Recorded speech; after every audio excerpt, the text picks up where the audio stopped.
भगवान की गोवर्धन लीला का आनंद ले रहे थे। भगवान ने गोवर्धन गिरिराज लीला क्यों करी? देखिए ध्यान से समझना आप लोग, बहुत मन के तार मेरे साथ जोड़ के रखना अभी, क्योंकि अभी मेरा जो स्टेशन है ना वो गोलोक धाम से लगा हुआ है, तो ये समाचार आपको वृंदावन धाम से सुनाए जा रहे हैं। हाँ।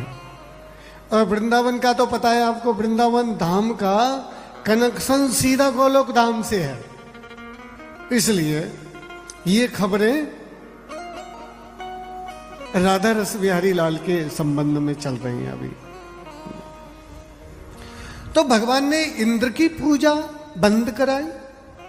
क्यों कराई? देखिए कोई श्रद्धा से हमको प्रणाम करे तो कायदे के नियम की बात है कि उस प्रणाम को भगवान को अर्पण करना चाहिए। जैसे हम धन को अर्पण करते हैं भगवान को, ध्यान से समझना इस बात को, जैसे धन को भगवान को अर्पण करते हैं तो धन शुद्ध हो जाता है, तन को भगवान को अर्पण करते हैं तो तन शुद्ध हो जाता है, और मन को भगवान को अर्पण करते हैं तो मन शुद्ध हो जाता है। ऐसे ही आप लोगों के दिए हुए उस प्रणाम को भगवान को अर्पण करते हैं तो वो प्रणाम भी शुद्ध हो जाता है और सही जगह पे पहुंच जाता है।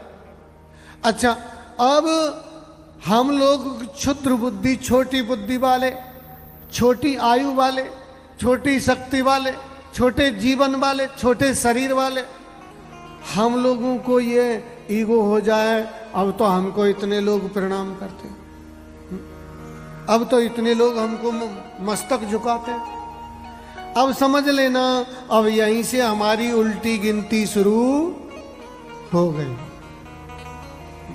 जिस दिन किसी ने भी अपने को पूजनीय मान लिया, वंदनीय मान लिया, अपने को महनीय मान लिया, उस दिन से उसके जीवन की उल्टी गिनती प्रारंभ हो जाती है। क्यों?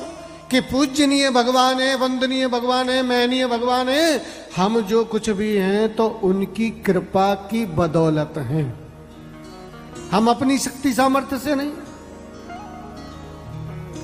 वैसे ही इंद्र की पूजा लोग करते थे, अच्छी बात थी, लेकिन इंद्र के अंदर अहंकार आ गया, मेरी पूजा नहीं होगी तो मैं ऐसा कर दूंगा, वैसा कर दूंगा।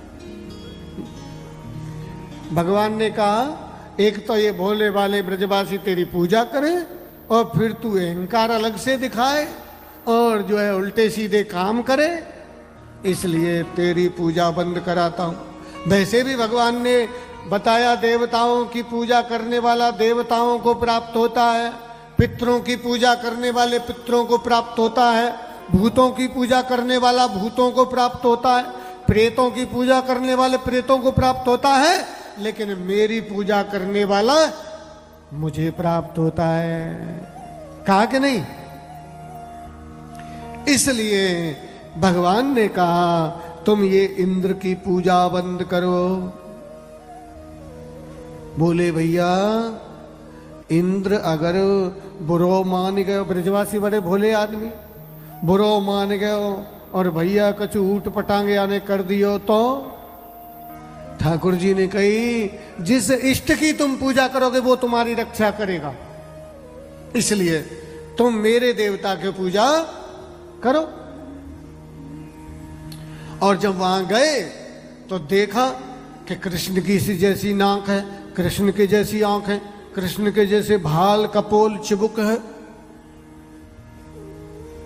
ग्वाल वाले एक तरफ तो देखे गोवर्धन श्रीनाथ जी को, एक तरफ देखे ठाकुर जी को।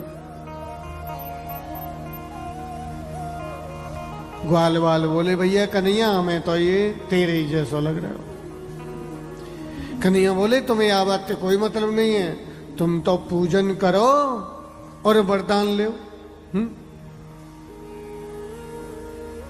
अच्छा, पूजन हो गया, सारी चीज हो गई, अब जयकारा जोर का लगाया, बोलिए गोवर्धन गिरिराज महाराज की जय हो। और ये जयकारा इंद्र तक पहुंच गया। इंद्र ने कहा भैया ये किसके जयकारे लग रहे हैं ब्रजमंडल में?